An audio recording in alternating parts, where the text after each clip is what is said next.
It was Aristotle who, more than any other philosopher, influenced the language of philosophy. Logic, metaphysics, physics can really be considered Aristotle's creations. Professor Giannantoni, could you speak to us about Aristotle's logic and the essential role it has had in the history of thought? If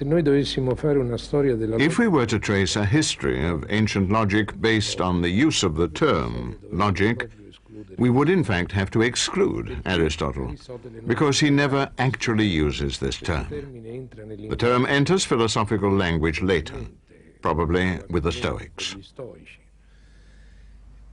Aristotle calls the whole body of his research on argument and predication by the name analytica, analytics, meaning by this term the procedure of analysis, that is, the breaking down of a proposition into its component elements, and of a proposition based on the premises from which it derives.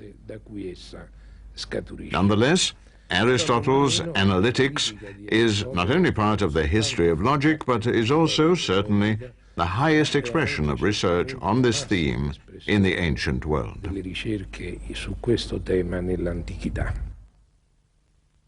Could you please illustrate Aristotle's theory of logical principles to us, given that Aristotle is credited with the discovery of the most general and important laws of thought?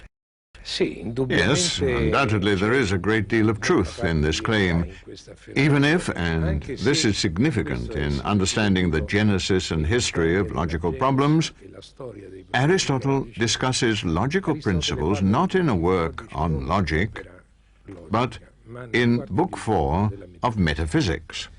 Aristotle in De Interpretatione examines at length the relationships that exist between propositions composed of the same subject and of the same predicate.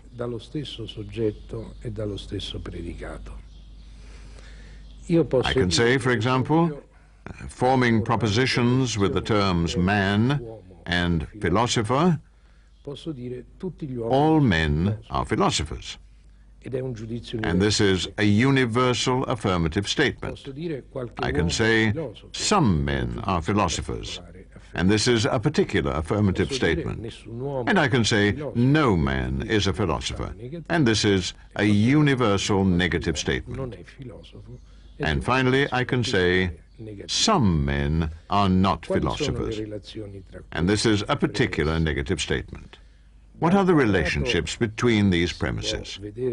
From the square in the picture, one can see that the following relationships hold. The universal affirmative and the particular affirmative have a relationship of subordination, in the sense that both propositions can be true. If I say, all men are mortal is true, it is also true that some men are mortal. Or the particular affirmative can be true even when the universal affirmative is false.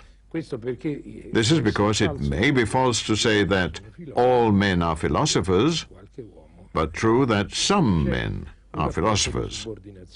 There is therefore a relationship of subordination. Between the negatives and the positives, on the other hand, there is a relationship of opposition.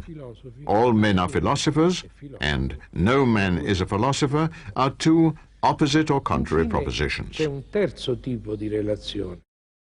Finally, there is a third type of relationship, that between the universal affirmative and the particular negative, and that between the universal negative and the particular affirmative.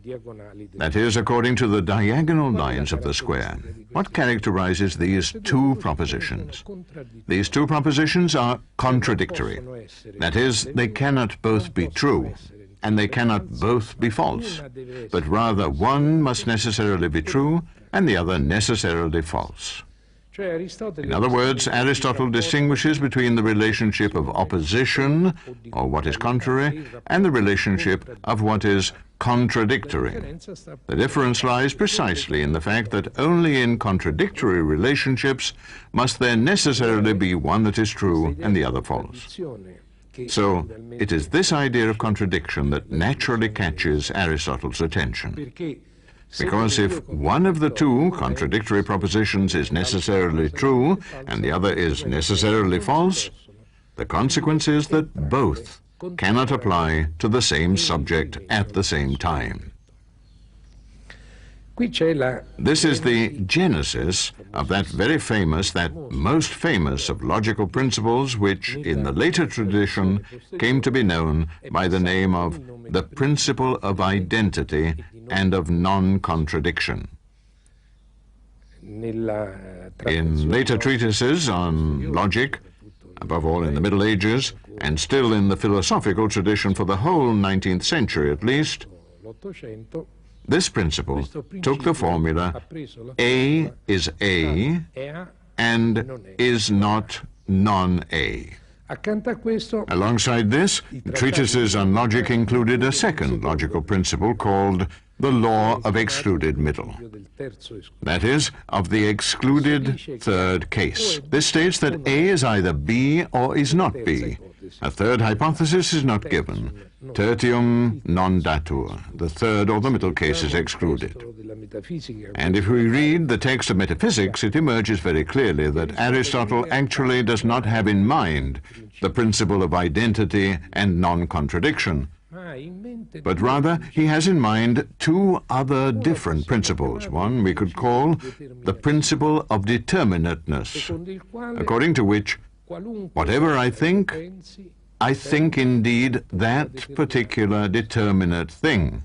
The second is the principle of contradiction, according to which I cannot affirm and negate at the same time, while taking the terms in the same sense, a predicate of a subject.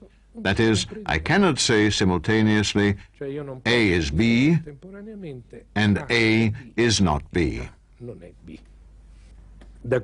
From this point of view, then, it is evident that Aristotle's theory of logical principles is strictly linked to his metaphysical theories, since it serves to emphasize the necessary determinateness and identity with itself of every object of my thought. This is against sophist relativism, and also against many theories of the pre-Socratics.